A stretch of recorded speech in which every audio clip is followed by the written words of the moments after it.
Welcome to another episode of Cars Are People Too, where we do car things. I was trying to make it sound like NPR.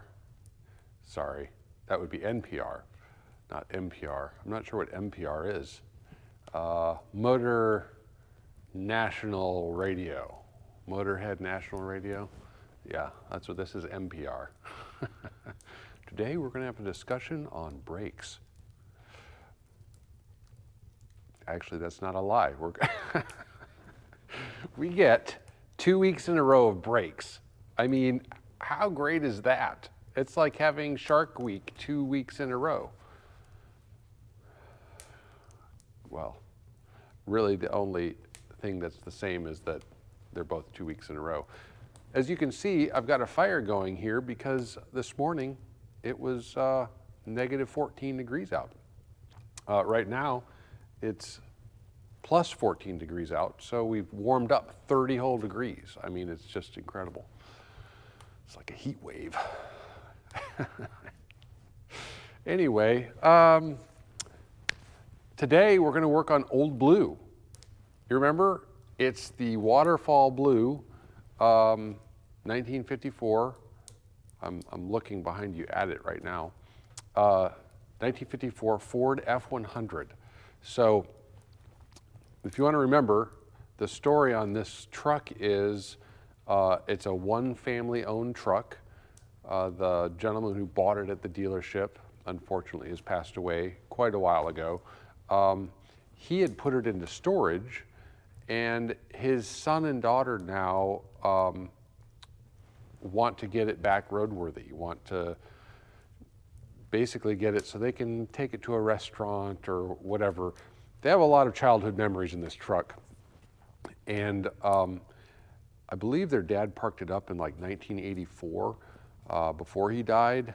And so it's just kind of taken them a while to process all of that, and it's time to get it out. So I am extremely privileged to be the one to be able to get this thing back on the road and where it needs to be. So we're going to start with the brakes. There's some other things that we need to do, but you got to start somewhere, you know? How do you eat an elephant? That's right, one bite at a time. You're so smart. Anyway, can you feel the heat off of this? It's amazing. Anyway, yeah, let's get to it. I gotta run outside real quick, take care of something. Mr. Heater says it's time to go. So I'll meet you over by the truck. Oh, glad you're here, by the way.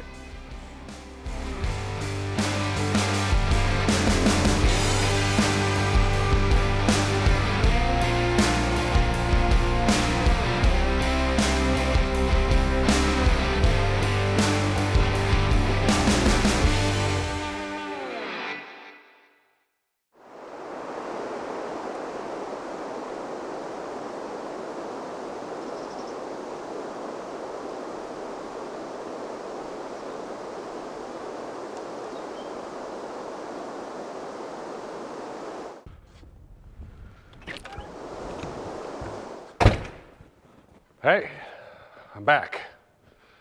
I see you are standing next to Old Blue here. Yeah, we got all the parts and pieces ready to go, I think. I just shoved it over here by the lift just to, you know, prep it, get it ready. We've got drums, shoes, spring kits, stainless steel, lines, we've got the rubber lines, we've got the, so I don't know if I told you this, but this truck has the master cylinder. It's in the floor, or, you know, it's down low.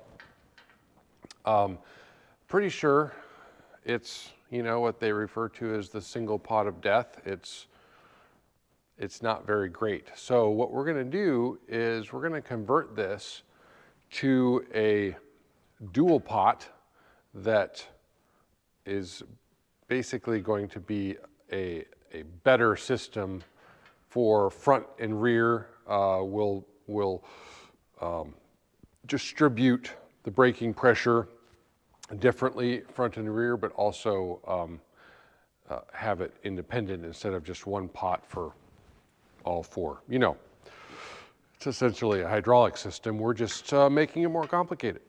So they make a kit to do this. And I've never installed this particular kit before on this particular system. But again, it's a brake system, it's hydraulics, it's not rocket science. So we're going to go on this adventure together. Take a look under the truck at the old system, talk about the new system, how it's going to go in and work. They make a bracket for it. This is supposed to be a bracket to basically convert it from one to the other. And then we'll see how the lines line up and what we have to do there. So, complete brake job. That's probably not the only thing we're going to be doing on this truck, but it's the first thing because it just is probably the biggest thing. So, anyway, let me move the arms, get this truck up in the air, and we'll kind of take a look underneath it and go from there.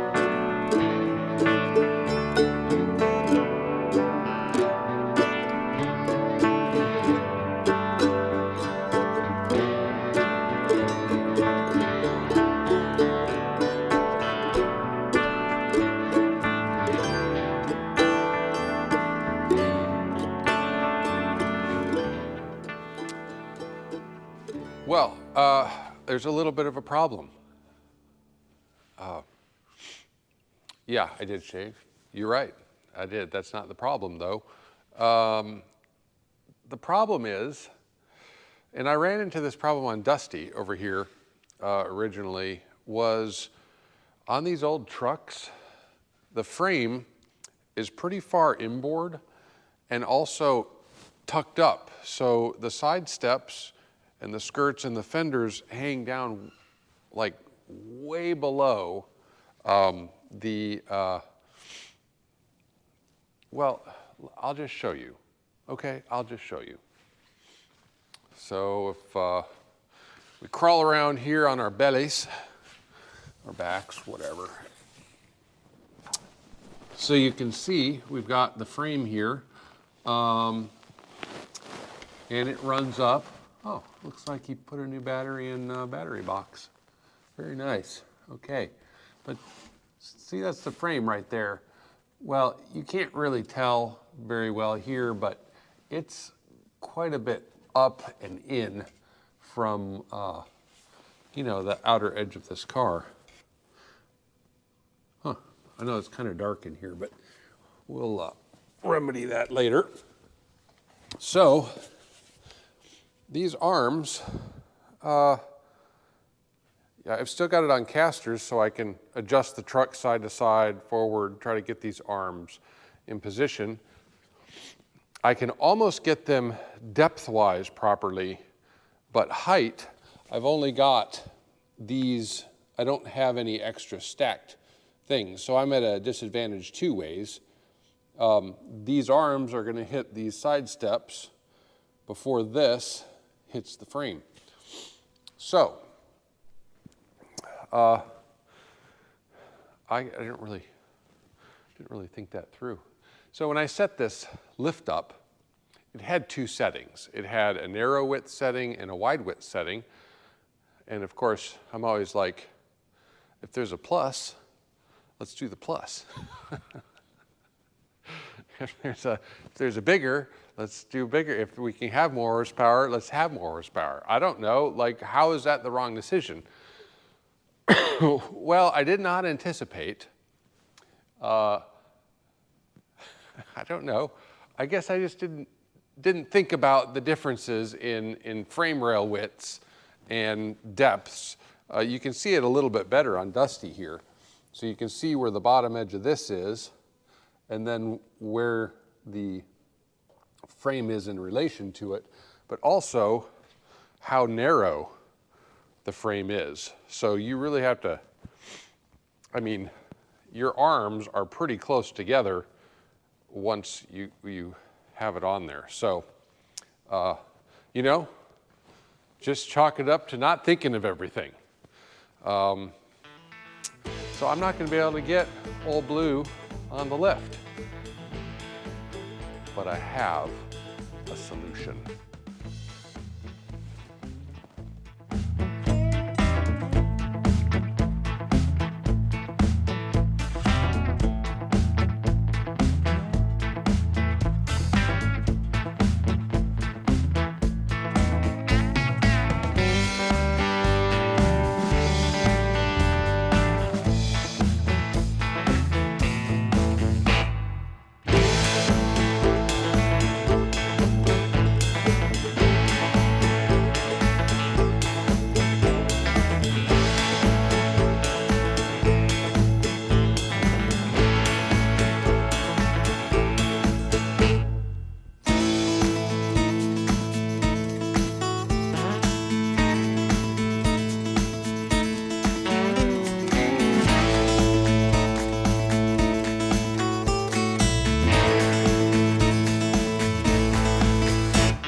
Well, there you go. That was easy. I just, you know, jumped in the car, ran down to Walmart real quick, and they just had one sitting on the shelf there in the hardware aisle. And it was the last 4-post they had.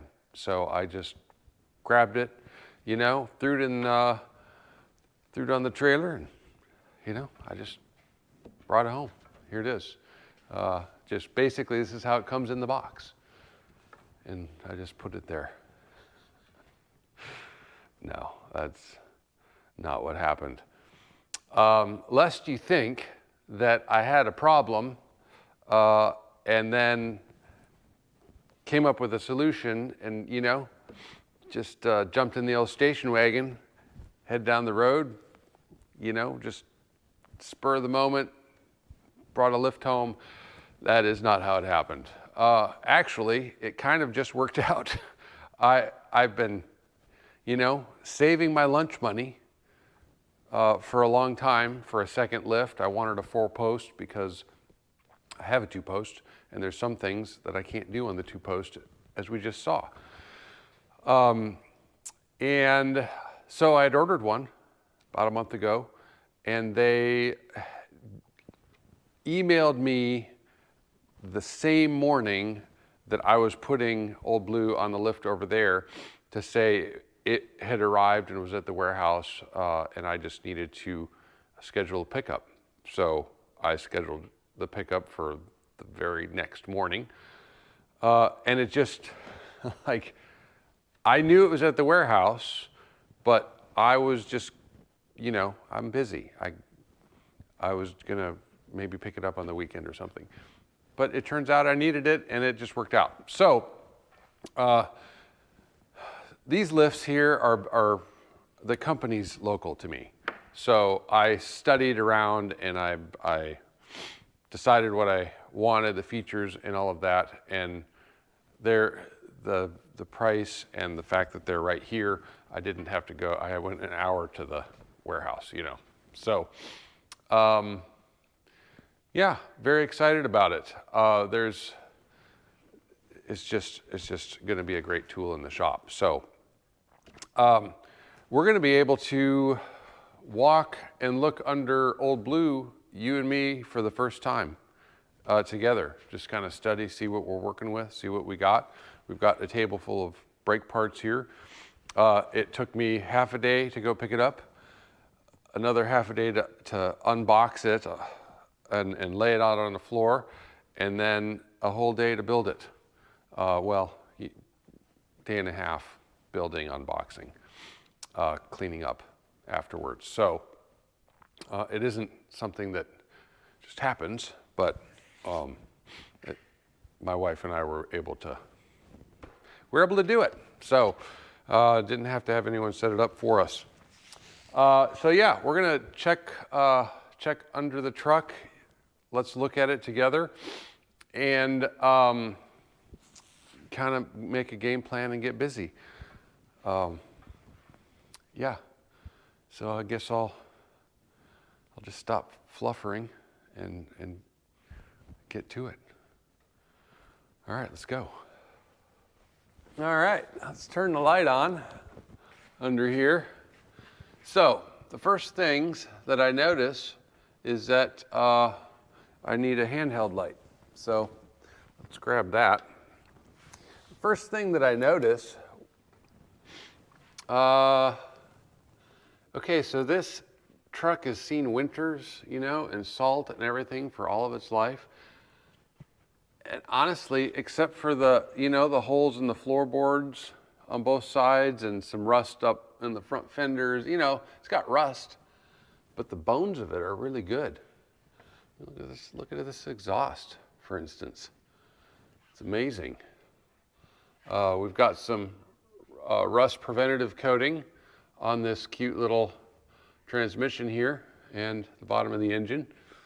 So my guess, just looking at it, this isn't actually anything we're doing, but it very well could be, you know, a rear main issue, and also just a leaky transmission as well. This here is a little fella that we're going to be pulling out. So as you can see, there's a hole in the floor where you access the master cylinder. This master cylinder is hooked in right here. There's a little spring that kind of keeps tension on the brake pedal, so for it to return, or yeah, that's how I would imagine. Yeah, and we're gonna convert this somehow. We're gonna rip all of this out. All of these brake lines here that run to the front that we're gonna have to dig out of all of this grease. The brake lines that run to the back. That's this line here. All these hoses, brake line hoses, and then the lines that run out to there. It's all going. It's all going to be replaced. So I got this bridge jack, so I can work on the front and rear. I guess I'll have to work on the front first. We may do like we did with the Mustang, and well, we're going to have to replace the hub seals and repack all of the bearings and all that kind of stuff. So there you go. There's underneath old Blue. Really, really good. I think we're doing the parking brake too. I have not ordered that yet. One thing at a time. I just needed a chance to look at it, you know, see what was up. So, yeah, very cool. So, yeah, that's it. That's it. I think what I need to do now is wrap my head around what I have on the table here. All the brake parts. I've got the brake lines down there. And just start. I got to take some pictures. I want to take some pictures of the orientation of the master cylinder that's in there. I'll take some measurements, just make sure I kind of know how it's set up now. So when I put the new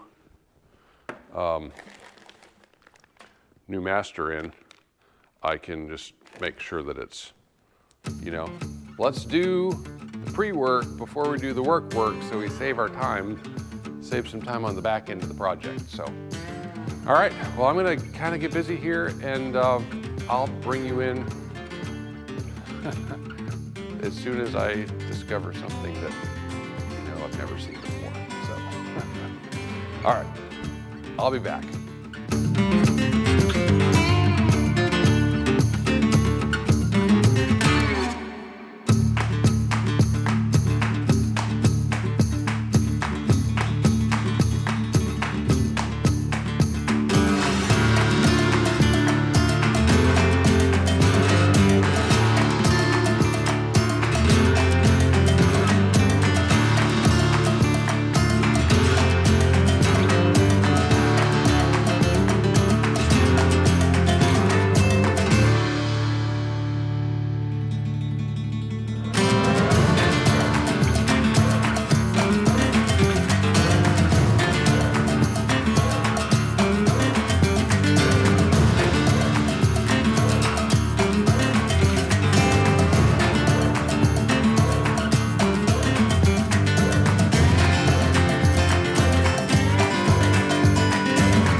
Captain's log, star date, built Ford Tough.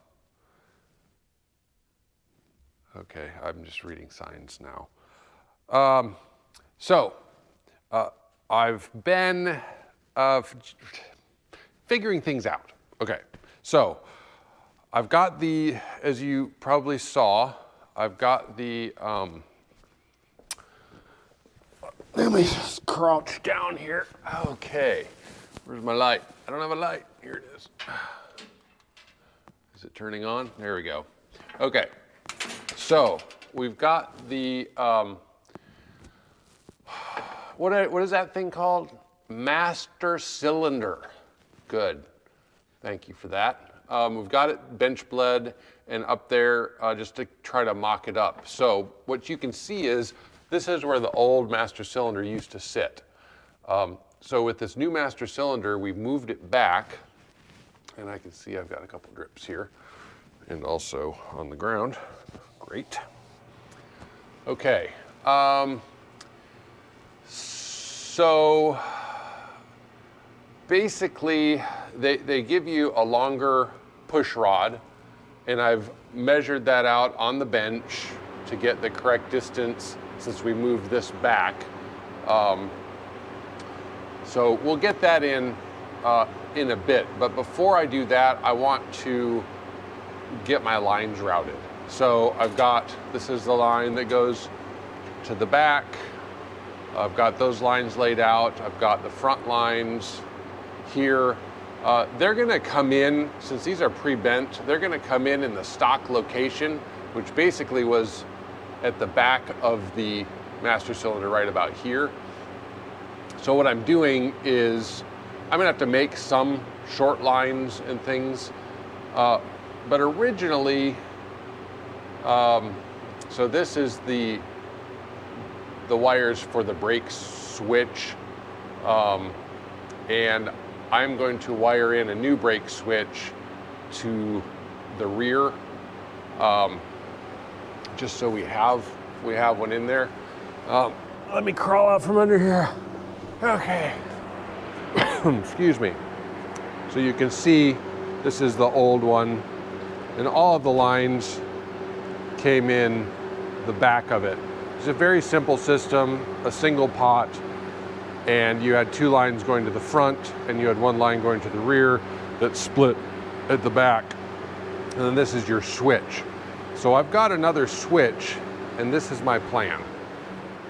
I've kind of changed up my plan a little bit because I don't like this distribution block that they gave me. It's awkward and really not necessary. So it has its own switch, but it's a single pin switch design. I've got basically this page tells, and I've labeled them, you know, what comes in from where, what goes out to where. But essentially, I can accomplish the same thing with some T junction blocks, essentially. So I've kind of drawn it out here. I'm gonna come out of the master into a T, and part of the issue here is also the right fittings and adapters to make it work. But we're gonna go to the rear. I'm putting a T here, and that's where the switch is gonna live. And then that'll go to the rear and be split. To the front, I've got an adapter to neck it down to a 3/8 24 thread. We're gonna run a T here, and then that'll go to the two front pieces. So essentially this just runs straight through, and of course, at the back, it tees out to the side. So this is gonna be more simple. There's not gonna be any, this wasn't a proportioning valve. This is only a distribution block. So essentially this is doing what this is doing, but it's gonna be easier for me to do it. Also, probably to the front, they make a, what do they call it? Well, I don't have it.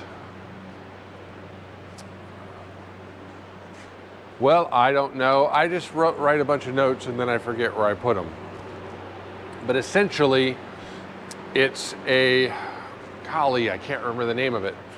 It's a valve that holds pressure, like 10 pounds of pressure to the line. A lot of times they'll put them in when you have a master cylinder that is kind of frame mounted and possibly lower than your wheel cylinders.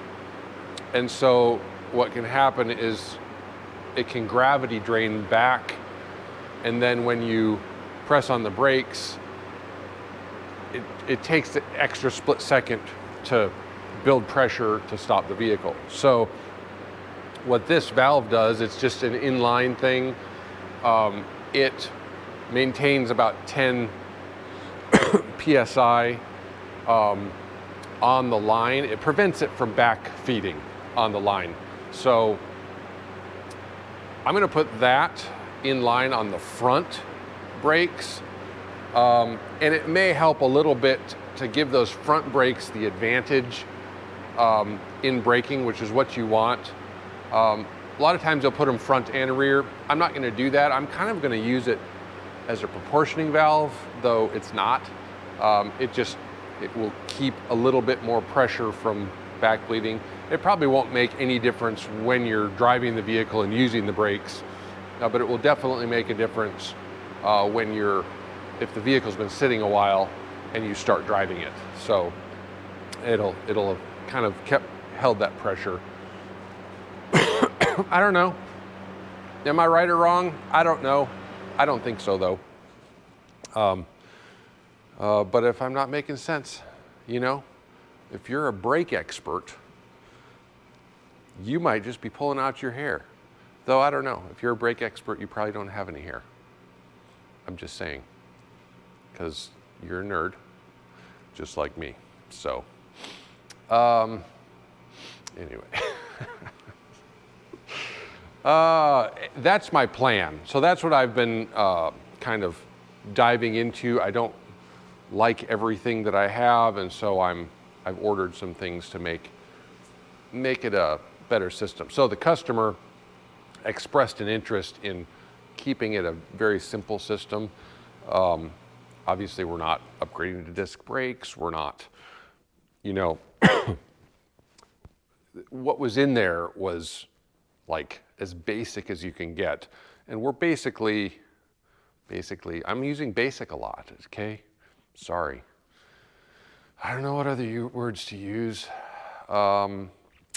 Anyway, we're making it better because we're adding a pot. We're giving front and rear brakes their own pot instead of all sharing the same pot. It's not just a big pot for everyone. Let's have our own pots, okay? I don't want your pot. I don't even smoke pot. Is that a thing anymore? They don't call it pot. It's weed. I don't know. I don't know. There's lots of words. It's not my world, but I guess they put it in drinks now. Hey, no judgment. Nothing against it. It's needed, I suppose, for some people, and we don't need to get into that. But it's not. I don't know. Okay, so I don't even know why I'm getting into this. I like to be in control. I'm a control freak. Not really, but kind of when it comes to my own self.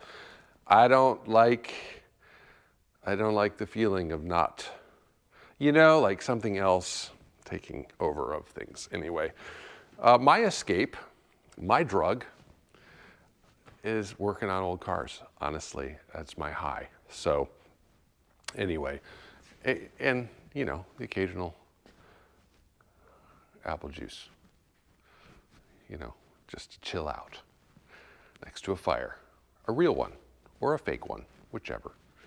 Okay, we're gonna just change this channel to back to Cars Are People Too, and let's keep working on brakes.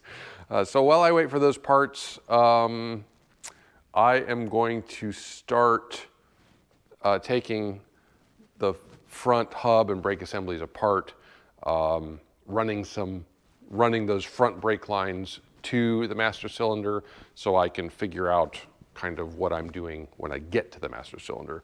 We'll start with the front because that's where it's jacked up on. So it's all jacked up on the front.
That's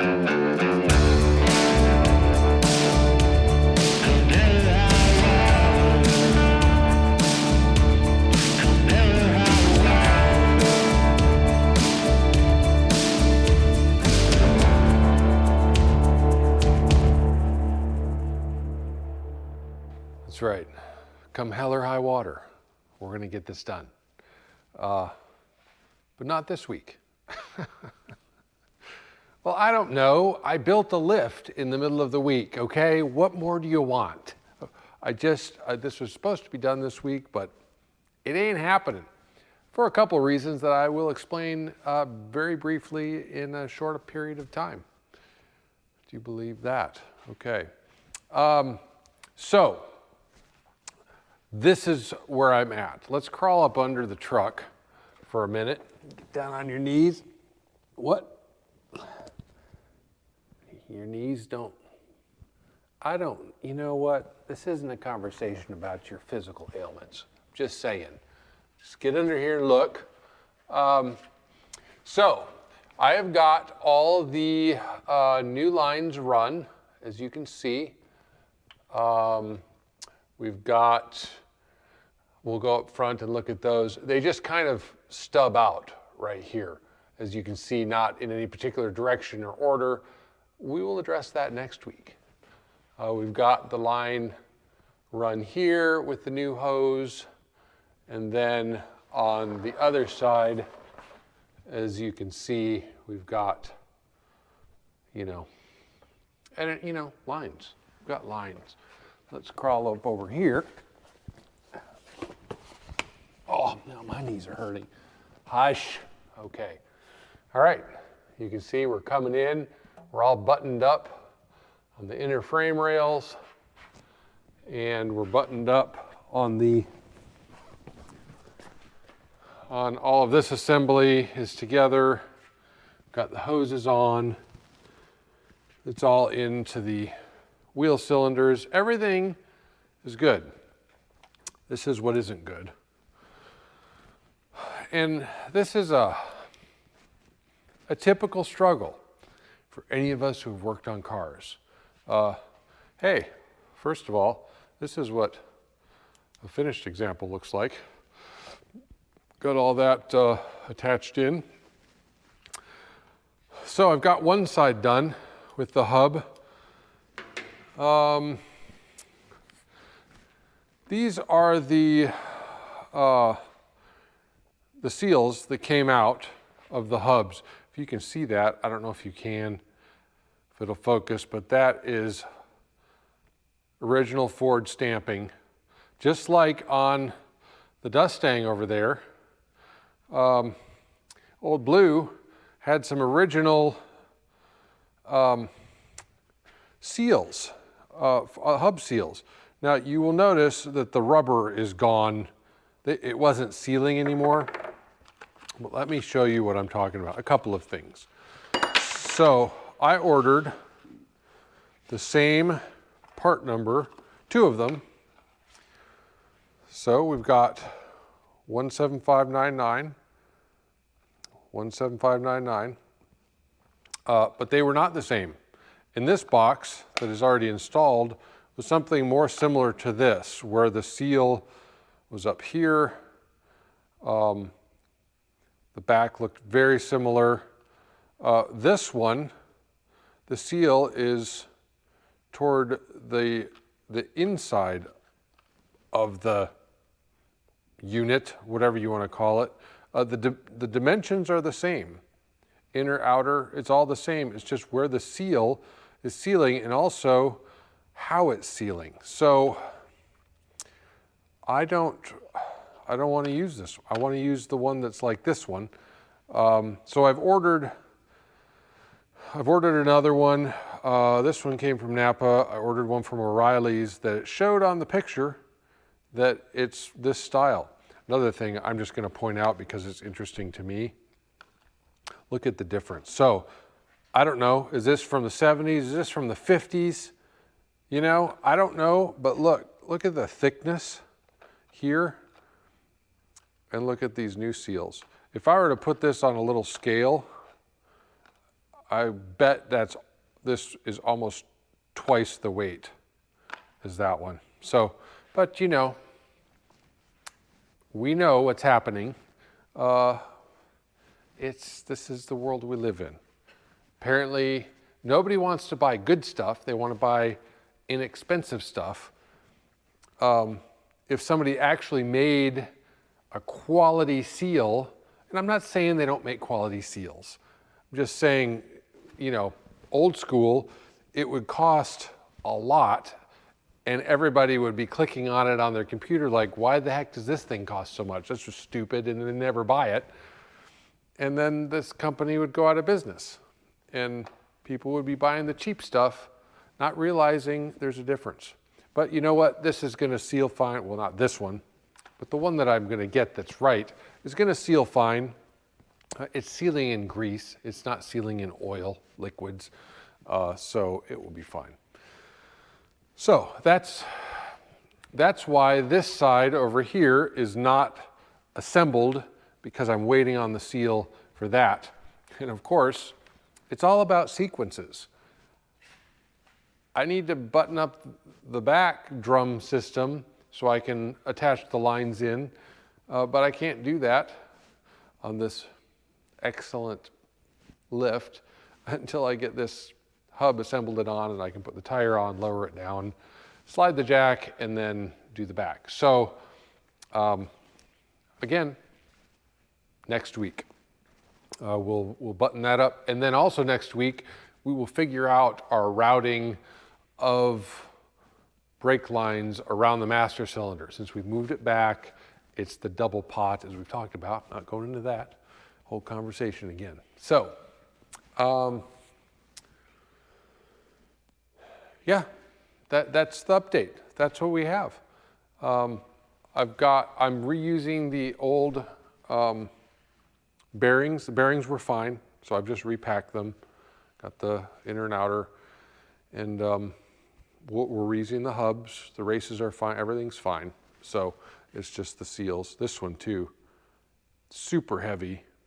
Also with the original Ford stamping somewhere on it. I can't see, but it's also worn out and damaged now that I took it out. So,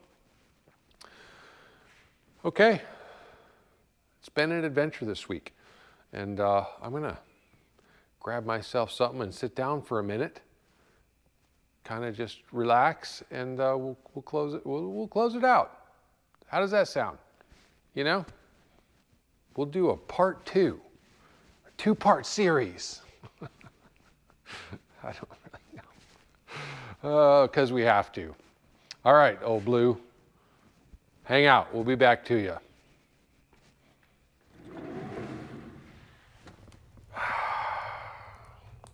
It's still cold out, you know? A hot drink felt better.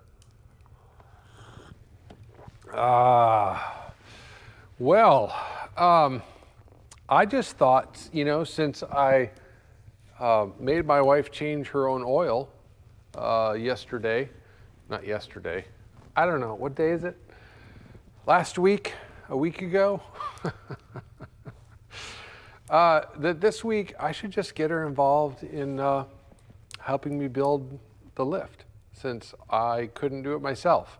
As much as I would love to be able to do everything myself, I'm not physically capable. So, have you ever told your wife to calm down? Or, you know, I don't know. It doesn't really matter how you say it. Calm down, or calm down. You know, there's like different ways of saying it, but honestly, in every relationship that I've had, or even in life, those 2 words never work. And yet we say them. I don't know why. I don't know why we say them. Why are you crying? I don't know. That's another one. Don't ask that question. Why are you crying? I guess there's 2 ways to say. You could say it several ways, you know?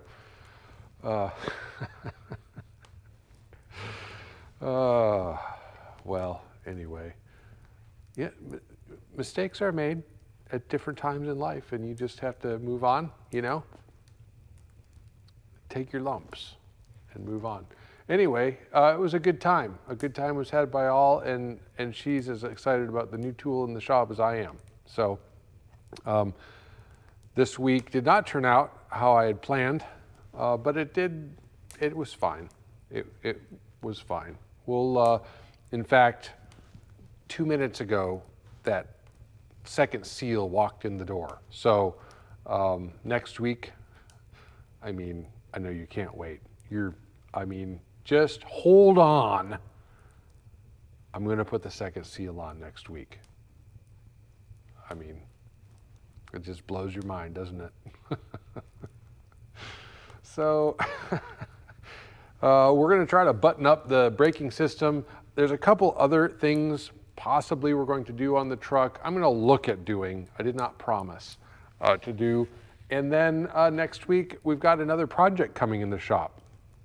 And we're going to see how that goes. It'll be exciting, or interesting at the very least. It will be interesting. So very, very glad that you're here, that you stick it out to the end of these things, and or that you just want to come hang out in the shop with me. So I appreciate anyone who decides to subscribe to the channel, anyone who decides to like or comment. It's great. It's just fun to just hang out together, and you can see what sort of nonsense that I'm getting into and trying to get myself out of. So that's normally what's happening. Anyway, are